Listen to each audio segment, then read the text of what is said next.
दसैँ आइरहेको छ, म्यारिजहरू भइरहेको छ भने कुन सेट लगाऊँ भनेर सोच्नुहुन्छ भने चाहिँ you can choose this one. यो डिजाइन चाहिँ एकदम इजी छ।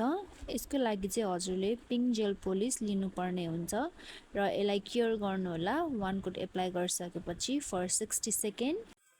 क्योर गरिसकेपछि चाहिँ हजुरहरूले म्याट टप कोट एप्लाई गर्नुहोला अनि यसलाई क्योर गर्नुहोला फर 60 सेकेन्ड।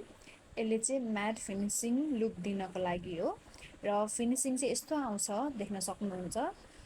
यो डिजाइनको राजा चाहिँ हाम्रो यो पिङ्क राइनस्टोन नेल प्रडक्ट हो र हामीसँग चाहिँ ग्लु पनि हुनुपर्छ र मैले चाहिँ यो ग्लु युज गरिरहेको छु।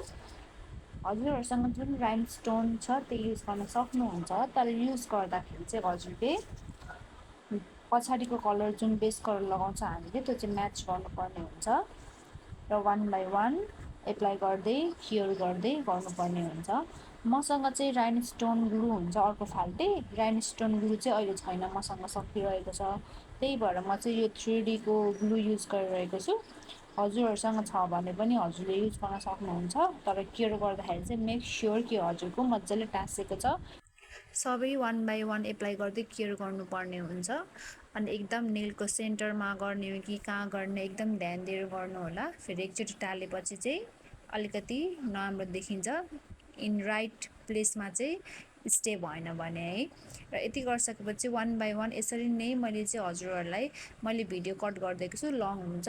स्टेप चाहिँ यही हो, हजुरहरूले चाहिँ आफ्नो इच्छाले राइनस्टोन प्लेस कता कता गर्ने कसरी गर्ने भनेर चाहिँ हजुरहरूको हातमा हुन्छ र हजुरहरूको इच्छाको डिजाइन हुन्छ है। सो दिस वान यसरी नै हजुरहरूले अरू डिजाइन पनि बनाउन सक्नुहुन्छ र मैले चाहिँ यति डिजाइन बनाएको छु फर माई बोथ फिङ्गर्स। अनि देख्न सक्नुहुन्छ इट्स केम सो प्रिटी।